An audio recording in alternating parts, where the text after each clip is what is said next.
All right, we're in the home stretch. Let's figure out how to actually calculate Riemann sums.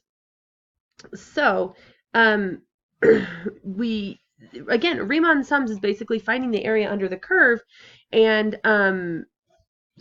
Riemann sums work for everything. So they work for ones that we cannot use um, integration for because we don't have like a regular curve for some reason. So some functions are non-integrable. Um, so we're just going to add up the rectangles. So let's approximate the area from 0 to 10 by adding up the 5 rectangles. So they already drew this. This one is a midpoint Riemann sum, and you can tell that because you see the area of this curve, right, or the area, this rectangle here. What they did is they said, okay, the rectangle is going to go from 0 to 2. So I'm going to go halfway in between. I'm going to go up, and the height of the rectangle is going to be equal to the midpoint in between those two. So I hope that that's a little bit clear to you now, what midpoint Riemann sums, left-hand Riemann sums, and right-hand Riemann sums look like, and then circumscribed and inscribed ones. If it's not, I would highly recommend you going back and watching that video again. There's other ones that I have posted that also have other people explaining it if you just need a different perspective. But I would recommend you understanding the difference between midpoint, left, and right hand for sure. Okay, so this is a midpoint Riemann sum. We're going to figure out what the area of these rectangles is. So let's figure it out. Okay, well, first of all, what's the area of the first rectangle? So let's actually write this. We're going to write it nice and mathy for us. Okay, so the integral from 0 to 10 of f of x dx, right? This integral is approximately equal to the area of those rectangles. It's not exactly equal to that, so we're going to write it like that. And so it's approximately equal to what? Well, what's the area of the first rectangle? It has a width of 2 and a height of 2. So we would do 2 times 2. And what's the second rectangle? 2, and it has a height of 5. So 2 times 5. And then the third one has an area, a width of 2 and a height of 3. So 2 times 3. And if this one has a width of 2 and a height of 1, so 2 times 1. And this one has a width of 2 and a height of 3, 2 times 3. Now, do you see something that's super annoying that I did there? Do you see it was like 2 times 2 and 2 times 5 and 2 times 3? Well, could we just like reverse the distributive property and we could just pull that 2 out? And then we would just have 2 plus 5 plus 3 plus 1 plus 3. So we say, like, here's the height, or sorry, here's the width of our rectangle. Since they all have the exact same width, we can just put 2 in there one time. We don't have to put it in there all those times. And then we just add the heights together of each one. Do you see how that works? So the area of this under this curve is approximately equal to that, which, if we add them all up, it's going to equal 28. Yeah, 5 and 2 is 7, and 10, and then 14, yeah, times 2. Yeah, 28. There we go. It's 28. So that's approximately the area under the curve. You know, and you might be like, well, it's not exactly, but you're right. Like, we underestimated here, but look right there. That might fit just about right in there. And we overestimated here, but those might fit here and here. So really, like, it's probably a pretty close approximation. So basically, what we just wrote is right here. So the integral of some function can be approximated by taking the width of one of the the width of each of the rectangles, as long as it's, you know, like a constant width, and then we just add all the heights together, which is what we just did. Okay, and so the width of the rectangle is b minus a over n. And don't let all these like mathy things trip you up. But basically the idea is, okay, well, b is like the end, right? And a is the beginning. So say for this one, b is 10 and a is 0, right?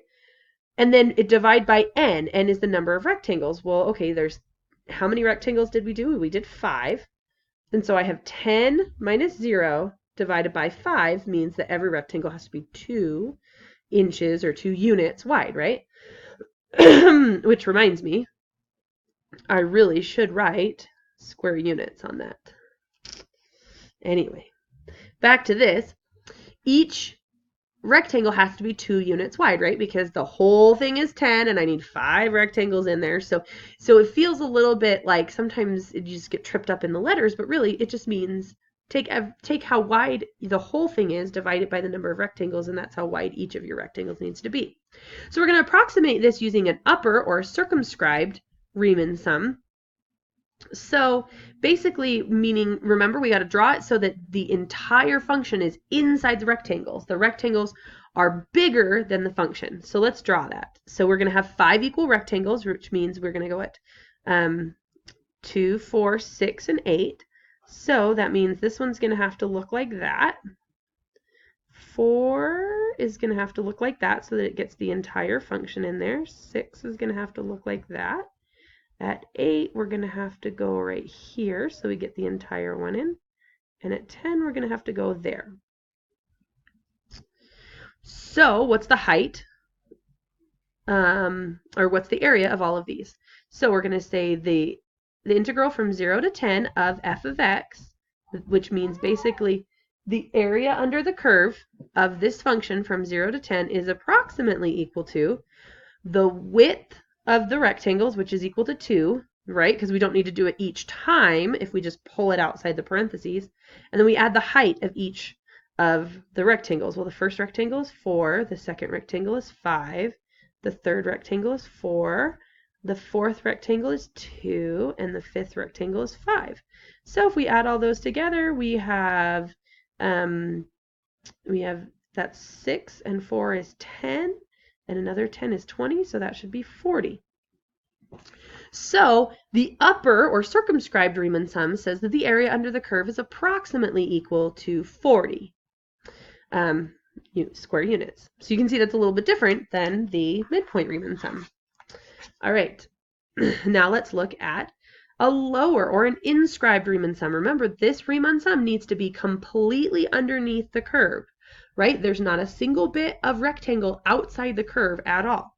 So we're going to say the integral from 0 to 10 of f of x dx, in other words, the area under the curve of this function from 0 to 10 is approximately equal to, well, we're going to draw these rectangles. So this rectangle is actually going to have a height of 0 because it can't go above that or it would go outside the curve, right? And then the rectangle from 2 to 4 is going to be like that, okay? And then from 4 to 6 is going to go there. 6 to 8 is going to go there. And 8 to 10 is going to go there. So the first rectangle, let's start with the width times. The first rectangle has a height of 0. The second rectangle has a height of 4, then a height of 2, then a height of 1, then a height of 2. So we're going to add all those together, and we get 4 plus 4 is 8, and 9, so we get 18. So the second Riemann, or the inscribed Riemann sum is 18 there, so we're saying that the area under the curve is approximately equal to 18. Let's do a right hand. And this one, they like to throw us off a little bit. You see, on the last one, it said we wanted n equals 5. That means there are 5 equal rectangles. So we have 5 equal rectangles, right? This one says n equals 10, which means we need to draw 10 rectangles. And it's a right-hand Riemann sum, which means the height of the rectangle is going to be equal to whatever the function is at the right side.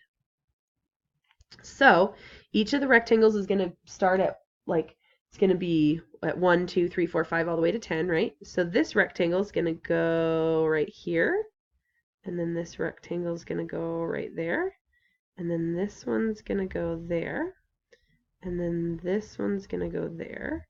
So do you see I'm just going to the right side of the rectangle. And I go up to the function, and then I just draw my rectangle so that it's the same height. So there's my right-hand Riemann sum. And let's go ahead and approximate it. So the area under the curve from 0 to 10 of f of x dx is approximately equal to, Well, what's the width of each rectangle? In this case, the width of each rectangle is 1, right? So when we're trying to find the area of the rectangle, we multiply width times height. And in this case, the width is 1. So let's do the heights. The first rectangle has a height of 2. The second one has a height of 4, 5, 4, 3, 2, 1, 2, 3, 5. Okay, so let's see. That would give us 10 right there. That gives us 20.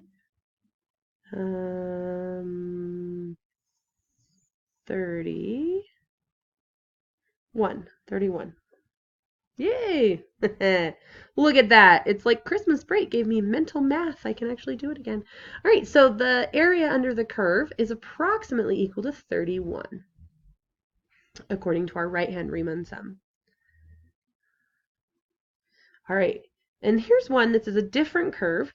We're going to approximate this one using a midpoint Riemann sum with 3 equal subdivisions. So it goes from 0 to 6, which means each rectangle is going to be 2 wide, right, because 3 equal ones, and it's going to be a midpoint Riemann sum. So that means I need to go to the middle of my I'm going to get this really nice and big so that I can actually write on it, the middle of my rectangle, and I'm going to draw a rectangle so that it's over like that, okay? Middle of my rectangle, I'm going to draw it over. The middle of my rectangle, I'm going to draw it over. Now with every other one we've done, our rectangles had like very specific heights that were really easy to look at and just decide. This one doesn't, right? This one I can't be like, well, it's like 3 and some change, right? So we have to figure out what the actual height is going to be. So let's take a look. What is the width? Hang on, I'm going to pause this for just a second. Okay, so the width of each of our rectangles is 2. So the area under the curve from 0 to 6 of this function, x squared plus 10 dx, is approximately equal to the width of each rectangle, which is 2, times the height of each rectangle. Well, we don't actually know what the height of each rectangle is right this moment, so we have to figure that out. But, you know, like we can go way back to Algebra 1 and think about when we don't know the value of a function, what do? Well, we just do like a quick table, right? So when x equals 1, when x equals 3, and when x equals 5, those are the 3 places where we have the height of a rectangle, right? Well, when x equals 1, we get root 11. When x equals 3, we get root 19. And when x equals 5, we get root 35. So that's the value of the function at 1, the value of the function at 3, and the value of the function at 5, which is the height of each rectangle, right? So this would be 2 times root 11 plus root 19 plus root 35. Oh, that's beautiful. All right. That is our Riemann sum. Okay, last but not least, it's very possible for us to have ones that don't have even intervals, right? Because sometimes it's just not practical to have that.